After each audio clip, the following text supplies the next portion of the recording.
نحمده ونصلی علی رسولہ الکریم اما بعد فاعوذ باللہ من الشیطان الرجیم بسم اللہ الرحمن الرحیم۔ معزز سامعین کرام، آج ہم عمران اسلامک اسٹوڈیو کے اندر آپ کے لیے امتحان میں کامیابی حاصل کرنے کا وظیفہ لے کر آئے ہیں کہ امتحان میں ہم کیسے کامیاب ہوں۔ آج کل بہت زیادہ بچے پریشان ہیں۔ اکثر بچوں نے سوال کیا کہ قاری صاحب کوئی ایسا وظیفہ بتا دیجئے کہ جس کی وجہ سے امتحان کے اندر کامیابی ہمارے لیے آسان ہو جائے۔ تو ان کے پرزور اصرار پر آج آپ کے سامنے ہم یہ وظیفہ لے کر آئے ہیں کہ امتحان ہر انسان کا ہوتا ہے، کوئی بڑا ہے یا چھوٹا ہے، جس عمر کے اندر ہے ہر آدمی کا امتحان ہوتا ہے۔ امتحان کے اندر تو پہلی شرط یہ ہے کہ محنت کی جائے۔ جو نفس مضمون ہے، جس سبجیکٹ کا آپ امتحان دے رہے ہیں اس سبجیکٹ کے اوپر محنت کی جائے۔ سب سے پہلا تو یہ ہے، کیوں کہ جو آدمی محنت کرے گا تو محنت کا پھل ضرور پائے گا۔ اگر محنت نہ کی، وہ سمجھتا ہے کہ صرف اوراد سے، وظائف سے اور دعاؤں سے کام چل جائے گا، تو ایسا ممکن نہیں ہے۔ اس کے لیے سب سے پہلی شرط تو یہ ہے کہ آپ نے اپنے حصے کا کام کرنا ہے۔ وہ کیا ہے؟ محنت ہے۔ تو آپ نے محنت کرنی ہے۔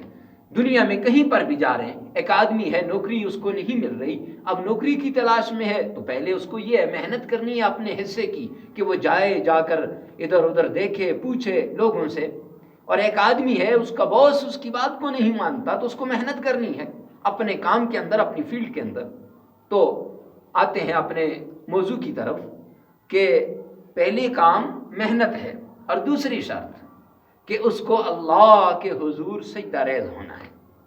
جب تک اللہ کے حضور سجدہ ریز نہیں ہوگا، اعلیٰ کامیابی حاصل نہیں کر سکتا۔ تیسری چیز کہ صبح فجر کی نماز کے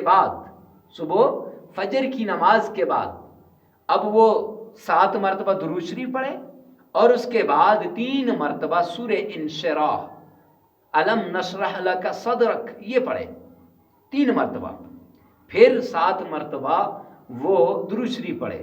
اب یہ 7 مرتبہ درود شریف، 3 مرتبہ سورہ انشراح اور پھر 7 مرتبہ درود شریف، اب یہ وظیفہ ہے کس چیز کا؟ امتحان میں بہترین طریقے سے کامیابی حاصل کرنے کا، اعلیٰ طریقے سے کامیابی حاصل کرنے کا۔ ایک آدمی ہے، وہ کہتا ہے جی میں نے بہت زیادہ محنت کی، اتنی محنت کی کہ بہت زیادہ محنت کی، لیکن اس کا رزلٹ مجھے اچھا نہیں آیا۔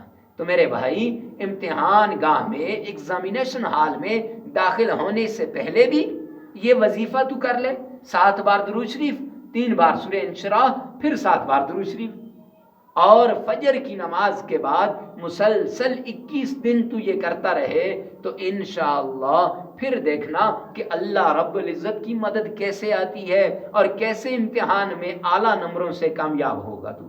اب یہ وظیفہ مائیں اپنی اولاد کے لیے بھی کر سکتی ہیں، باپ اپنی اولاد کے لیے بھی کر سکتا ہے، بہن اپنے بھائی کے لیے بھی کر سکتی ہے، لیکن سب سے زیادہ فائدہ اس کو ہوگا جو خود کرے گا۔